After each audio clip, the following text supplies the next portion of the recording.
Assalamualaikum warahmatullahi wabarakatuh.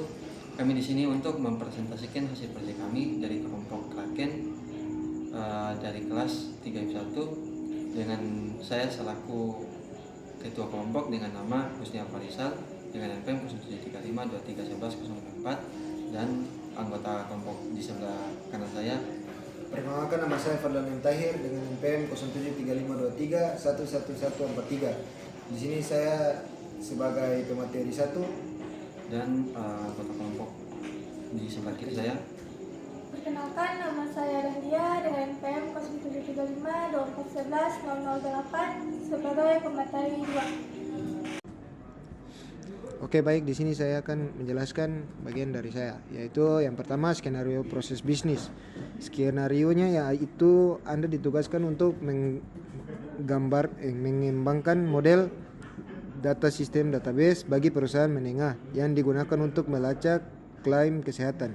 Sistem ini mencakup informasi pasien, yaitu nama, alamat, kontak, email, dokter utama, nomor ID asuransi, dan perusahaan asuransi.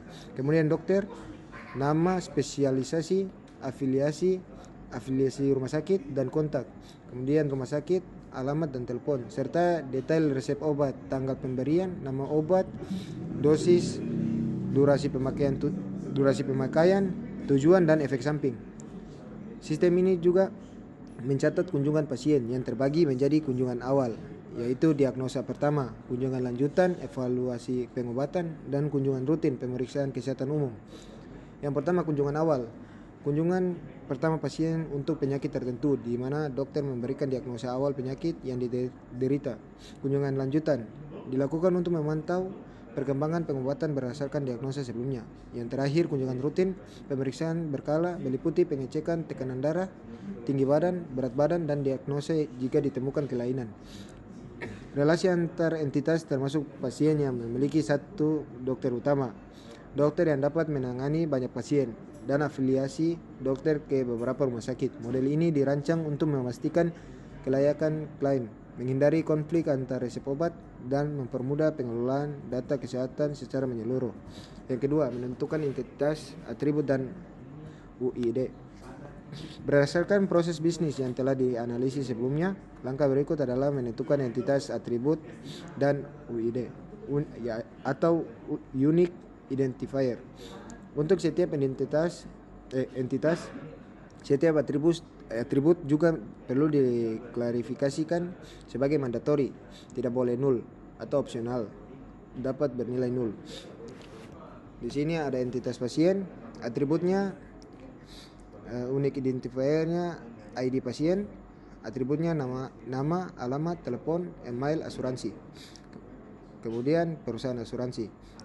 Lanjut ke entitas dokter, atributnya ID dokter, nama, alamat, telepon, spesialisasi, afiliasi rumah sakit. Kemudian lanjut entitas rumah sakit, atribut ID rumah sakit, nama, alamat, telepon.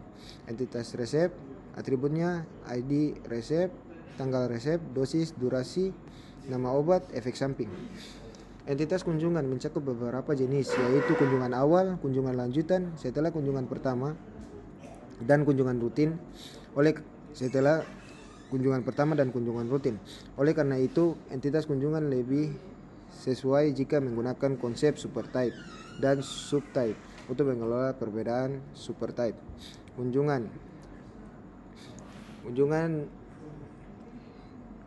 tanggal kunjungan, gejala. Subtype kunjungan awal.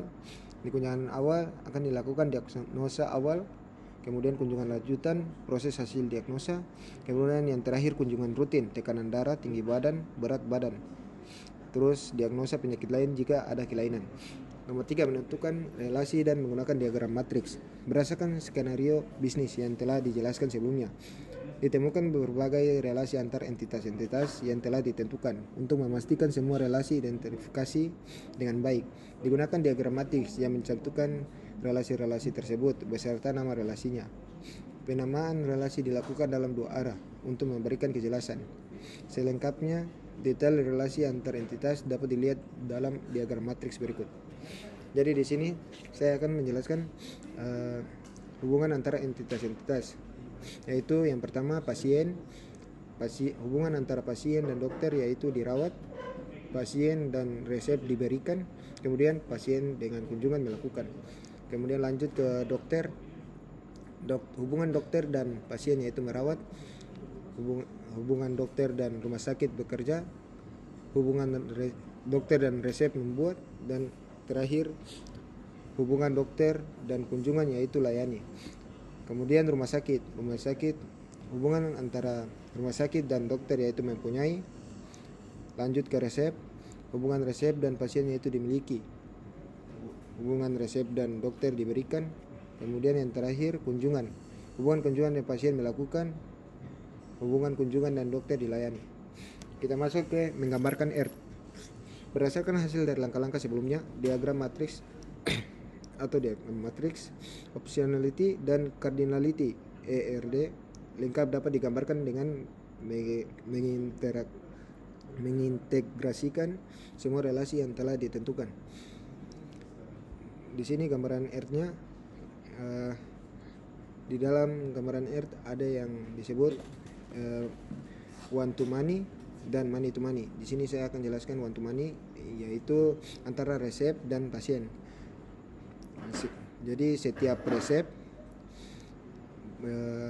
harus memiliki satu dan hanya satu pasien.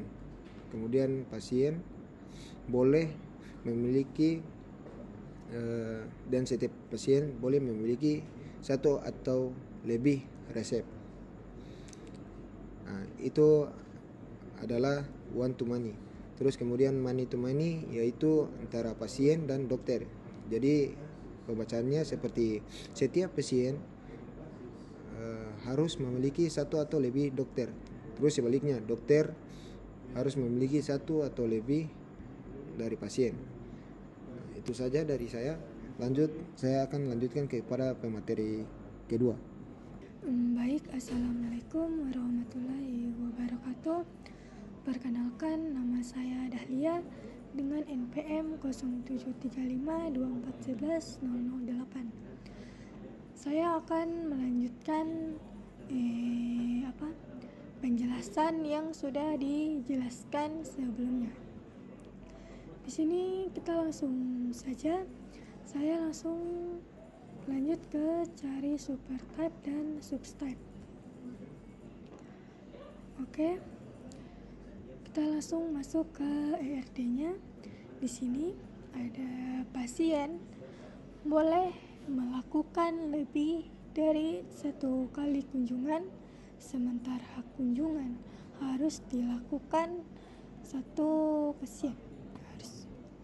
Baik, kita langsung lanjut ke berikut, melakukan normalisasi. Di sini terjadi pelanggaran terhadap bentuk normalisasi kedua. Dan ini bentuk ERD-nya. Kita langsung masuk ke sini. Asuransi boleh dilakukan lebih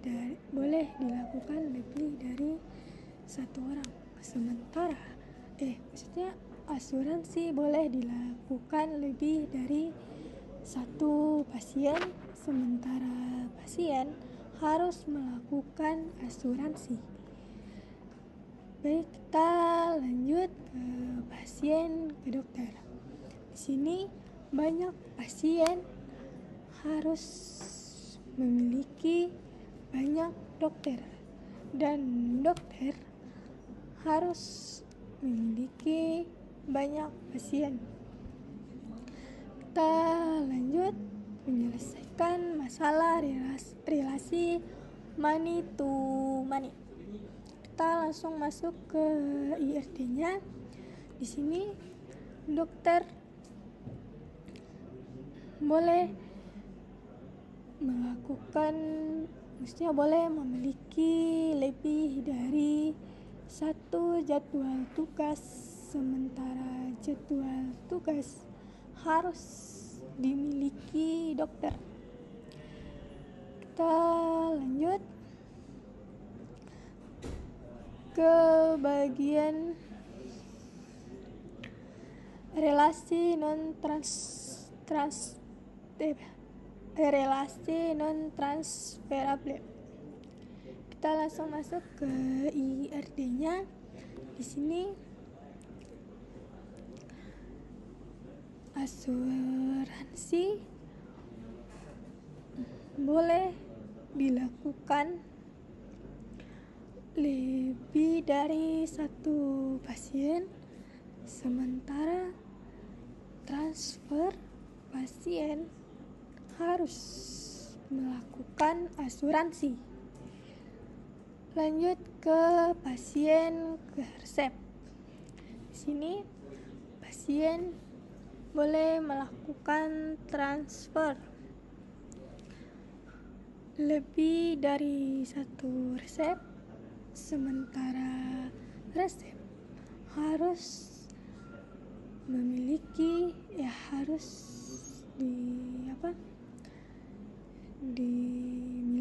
pasien.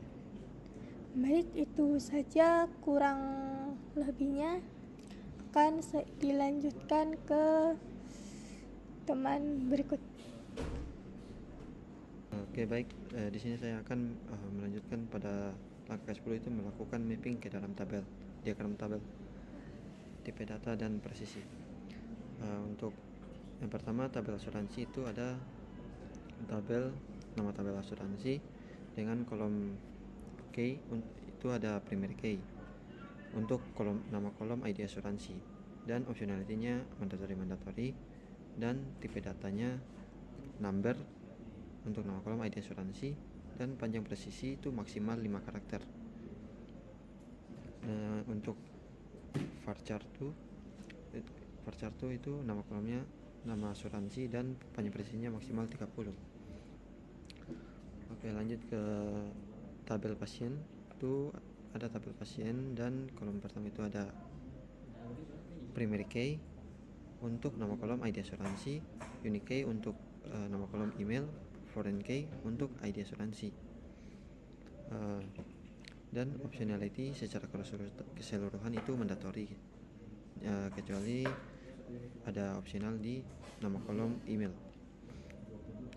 Kemudian ada tipe data secara keseluruhan, ada varchar tuh, kecuali ada tipe data number untuk nama kolom ID pasien dan ID asuransi.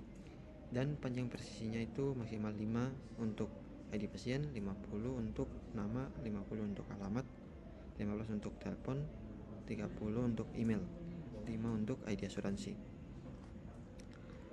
Untuk mengapa di sini ini foreign key, dikarenakan nama kolom ID asuransi itu sudah ada pada tabel sebelumnya, itu tabel asuransi ini, makanya dia menjadi foreign key. Kemudian catatan tipe data dan presisi dalam kolom ID asuransi pada tabel ini harus persis sama dengan kolom ID asuransi pada tabel asuransi. Oke, untuk tabel dokter, dimana ini kuncinya itu primary key untuk nama kolom ID dokter. Kemudian ada optionality secara keseluruhan, itu mandatory. Kemudian ada tipe data secara keseluruhan, varchar to, terkecuali tipe data number itu atau dengan nama kolom ID dokter. Untuk presisinya itu untuk nama kolom 6, panjang presisi 6 itu nama kolom ID dokter itu maksimal 6 karakter, dan 50 untuk nama, 15 untuk nomor HP, 20 untuk spesialisasi, 30 untuk afiliasi rumah sakit. Lanjut ke tabel resep, dimana ada kunci primary key dan foreign key 1, foreign key 2. Untuk primary key itu kalau nama kolom ID resep, foreign key 1 untuk ID pasien, foreign key 2 untuk ID dokter. Untuk optionality secara keseluruhan itu mandatory, terkecuali untuk nama kolom efek samping itu opsional. Untuk tipe data di mana ID resep itu number, tipe data number, tanggal resep itu date, dosis, varchar to, durasi pakai, number, varchar 2. Untuk efek samping, ID pasien, number, ID dokter, number. Untuk panjang persisi nama kolom ID resep itu maksimal 10 karakter. Untuk dosis 10, durasi pakai 3, efek samping panjang persisinya 50, ID pasien 5, dokter 6. Mengapa di sini memakai foreign key 1 dan foreign key 2? Karena sebelumnya pada nama kolom ID pasien dan dokter sudah ada pada tabel sebelumnya.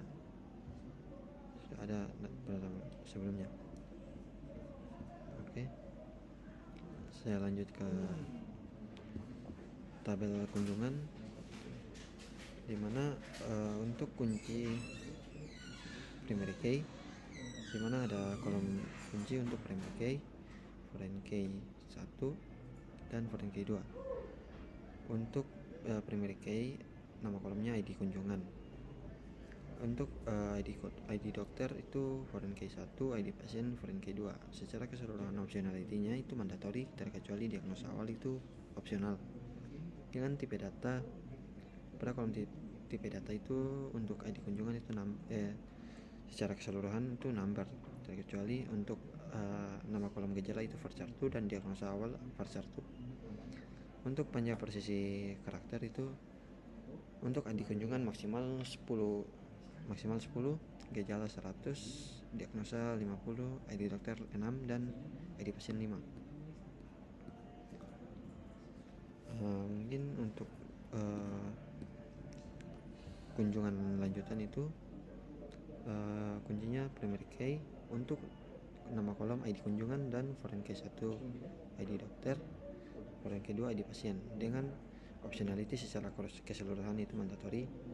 Dengan tipe data secara keseluruhan number, terkecuali gejala itu varchar 2, status diagnosa varchar 2, dan panjang persisi untuk ID kunjungan 10 dan gejala itu 100, diagnosa 50, ID dokter 6, ID pasien 5. Untuk lanjut ke kunjungan rutin, di mana ada